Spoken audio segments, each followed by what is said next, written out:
Hello everyone, so we're still working on Rheem furnace, and we're gonna talk today about the ignition. Now remember, Rheem furnace does not have a hot surface igniter like other furnaces. Like this is one of them, but it's broken.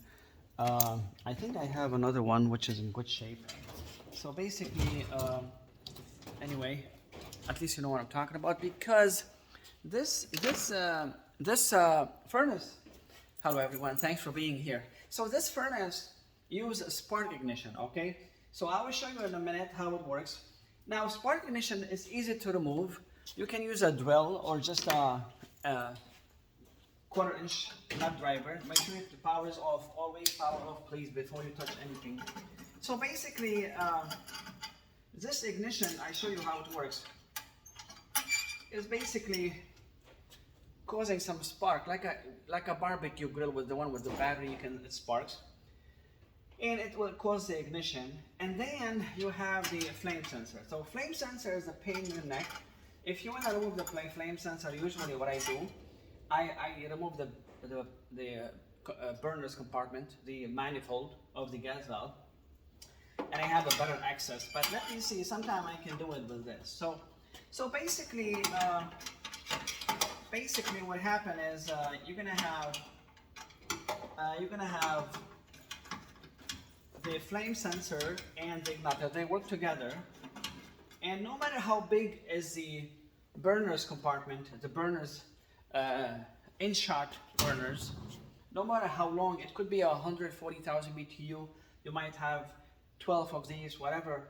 Igniter is always first, and the flame sensor is always the last one. Now everybody has problem with this, but if you know how to take this comes out. Okay, now you see it's dirty. Now I recommend cleaning it, but for the long term, I don't recommend keeping it, because after you clean it once, twice, you're gonna be gambling. And again, the thing is anywhere from $6 to maximum, I would say maximum $40. And I wouldn't cheap on $40 for another at least 10 years of operation with less headache. So I cleaned it, and then as I was telling you, this also you need to clean it. Let me show you close how dirty it could be. But again, it takes a lot. It takes a lot for this guy to get really be really dirty, because basically it's just a spark, and as you see, it is dirty. Again, in this case, I usually, when I go to do the maintenance, I replace them all. It's much cheaper to replace them when it's 70 degrees, and they pay me for the same hour I'm doing the work, so it's way cheaper than when they call me on the freezing weather. And sometimes it's not only the money and the time, and we are swamped. Sometimes even you cannot find these parts. But when it's nice and the guy is doing the maintenance for you, tell them, hey, they should tell you, hey, this flame sensor, I don't like it. But again, some people, they never want to change it. They think they save $6, so I don't know. They think they save $6, which is, wow, it's a lot of saving. But again, they are taking a chance. We're talking about your comfort. You want to be comfortable when it's 0 below. Try your best not to call anyone when it's freezing or when it's 110 degrees, because they are swamped, and you're going to be begging them. That's why don't cheap on it. When the maintenance guy is coming and you look at this, tell him, hey, please replace it. I don't care, because again, it's going to be way cheaper. So this one also, you can clean it. If I can find my floss. Okay, so basically that's how it works. And it's easy to replace it. This one goes all the way here. Again, I think this is a little bit expensive, but it's the same thing with any igniter. It could be $40, but again, $40. Now, I'm not saying you can clean it, but don't think cleaning it is gonna be like a routine thing. You're gonna clean it every 5 years. At some point, you can clean it. That's the only time the flame sensor goes bad, by the way, honestly, because flame sensor never go bad. It will live more than 10 years. But again, people clean it once, twice, and become less sensitive. So we got the igniter. Now the flame sensor is going to be a pain, but usually, again, in some cases, I might need to remove the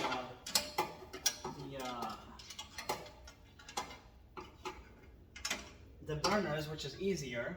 But again, looks like it's not really big work, so I got it there already. But in case for you have a hard time to remove it, if you have a hard time, you can move these 4 screws and move the. Of course, you're gonna have a real pipe. I have a holes in here, but you can remove it up a little bit so you have more space. So that's what it is for the igniter. Again, trust me.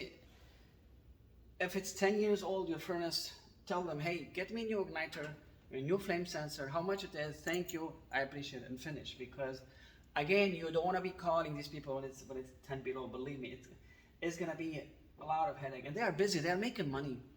If they don't come to your home and they make the same money they're making the same day, they're not going to go to your home. I mean, nobody's going to go to your home when it's 20 degrees below or 10 below or 0 and tell you, hey, this is $40. I'm gonna charge you $40. Here's the receipt. And usually I charge $95 an hour, but I charge you $75. Yeah, okay. So the guy has to drive and pick it. So this guy make $90. But other jobs, he's making $500 an hour maybe.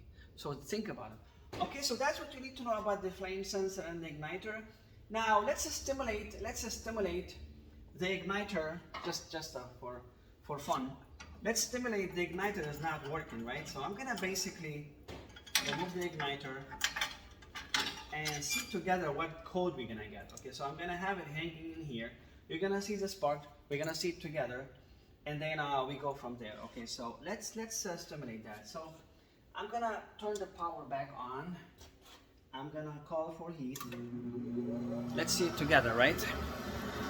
So now it's gonna call for heat, and you're gonna see the spark. That's how usually it ignites, right? It sparks.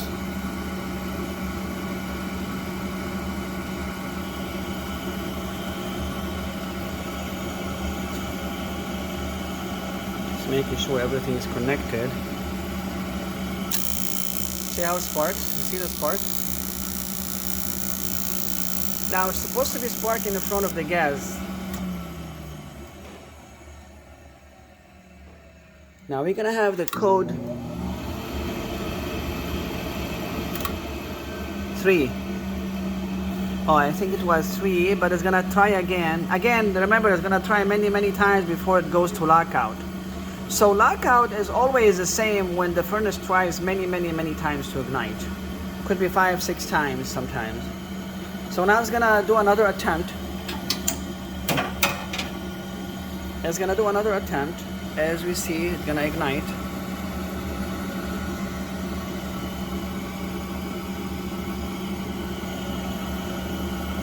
You can see better now. So that's how it ignites. So this is a spark ignition. Remember, the other ones have what do you call that thing? I hope it's not gonna zap me. Hot surface igniter, the other furnaces.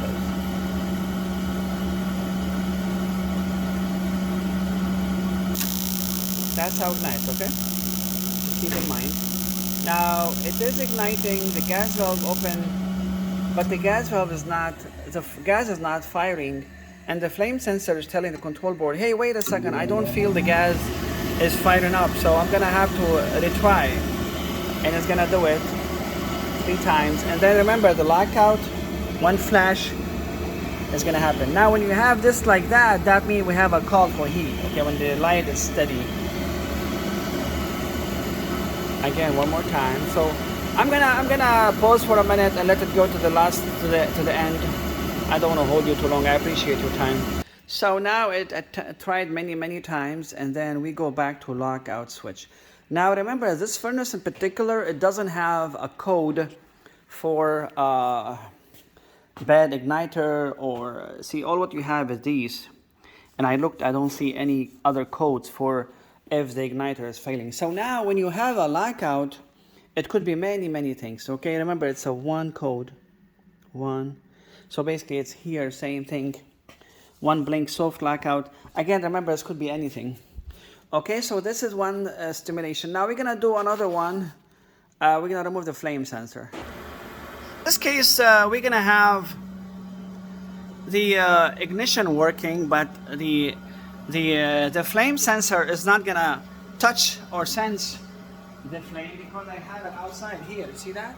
So now we're gonna see what's gonna happen if the burners come on and the control board does not get a signal from the flame sensor that the gas is feeding the system is basically burning.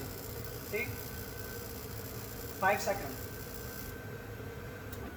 So every time you see the burners come on, everything is fine, the ignition happens and burners come on, 5 seconds, sometimes 3 seconds, sometimes 6 seconds, whatever. That's the only time the gas valve is allowed to open before the control board receives a signal from the flame sensor.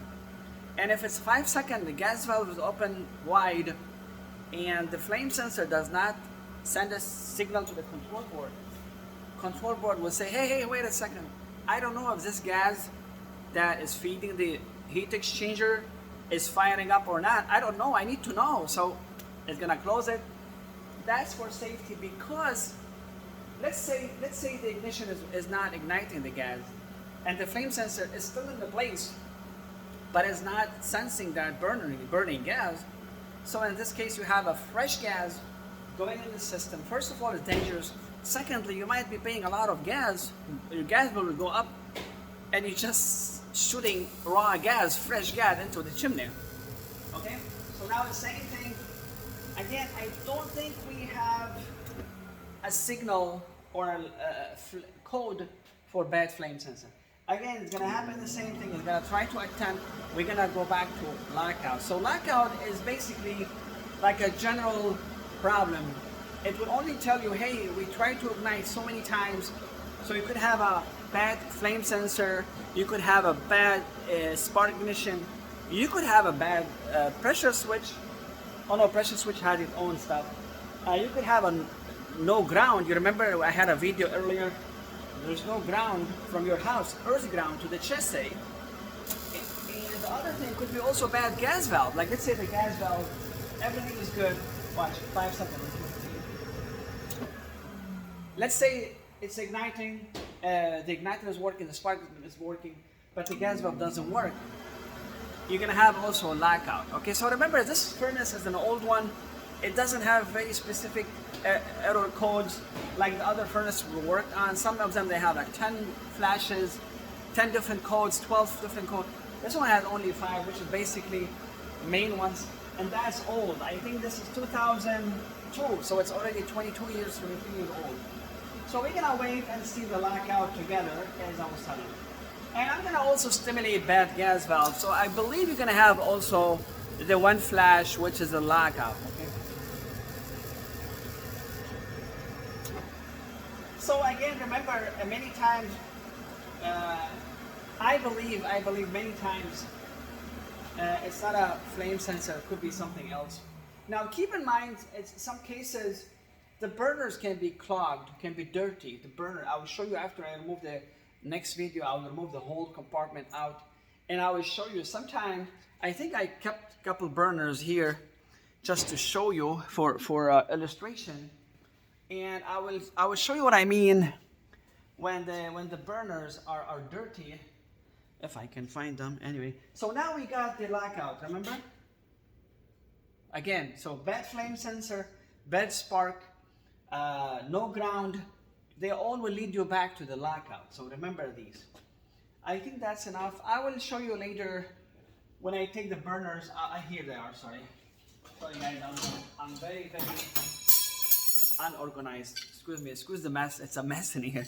So these burners, these are different furnace, of course, but they're almost the same concept. They have the gas goes through, and here, these burners, they will basically manage how the flame will burn. They go into hoses, and you have a pathway here. Remember, see that pathway? These, when the igniter goes here, it will ignite each other till the end where the flame sensor is. So they put them on each corner to make sure the whole burner burners in shot assembly is all lighting. But sometimes they can be clogged and dirty. So what's going to happen is, let's say they all light. I'm gonna turn the power off just so I don't, let's say all of them light, and this one is dirty, it does not lighting. So what's gonna happen, the flame sensor, which is basically facing it, is gonna tell the control board, hey, I don't care what's going on. I think there's something burning, but I don't feel the gas that we are sending to the heat exchanger is firing up. So I'm so sorry, man. I'm gonna have to send a signal to the control board to stop. And then what's gonna happen is, here you are lucky, you can see it. You know, I learned the hard way 26 years ago, because some of them, they have like a box. It's a compartment that is closed. And I thought, oh, you know what? I got some burners that they give you the flame sensor signal, like an error. And I said, oh, I got a bad flame sensor. I got a new flame sensor from the truck, and I put it, and it's the same thing. Oh man, I got a bad control board. I drive, I call, control board like $300-400. I get it, I put it, it's the same thing. So I say to myself, wow, what it could be? I mean, I got a new control board, I got a new flame sensor, and then I called my boss. Again, I was working for Heat Masters, I think. I don't remember which company. I worked for a few companies. And he was also kind of telling me, check other stuff. And I accidentally opened the box. You know, I opened the box. I saw it was a big furnace. Two burners were not lighting. So I was like, oh wow. So all that I did was like this, you know, go like, you know, see the dust actually, I saw some dust. And then when you clean it, if you're lucky enough, that will help. It's gonna start lighting, you're good, everything is good. And sometimes you have to use CO2, like a pressured air, you know, and then that will help. Sometimes nothing works. I have to take the burners, I will show you other video. I will take the burners, literally take them out and get a wire brush and you know, and brush it with a wire brush and move all the dust. Why this happen? Because sometimes the AC can be, you know, there's a coil on top of it, could be clogged, it's gonna condensate, and you know, the drain is clogged, it's gonna back up, overflow, it's gonna leak, and the water can go anywhere, it's gonna just swim, it's gonna travel everywhere, and sometimes water can go on these guys and cause a lot of rust in it. So that's one of the cases, okay? So I think that should be it for now, and we're gonna jump on the gas valve in the next video. Thanks for your time.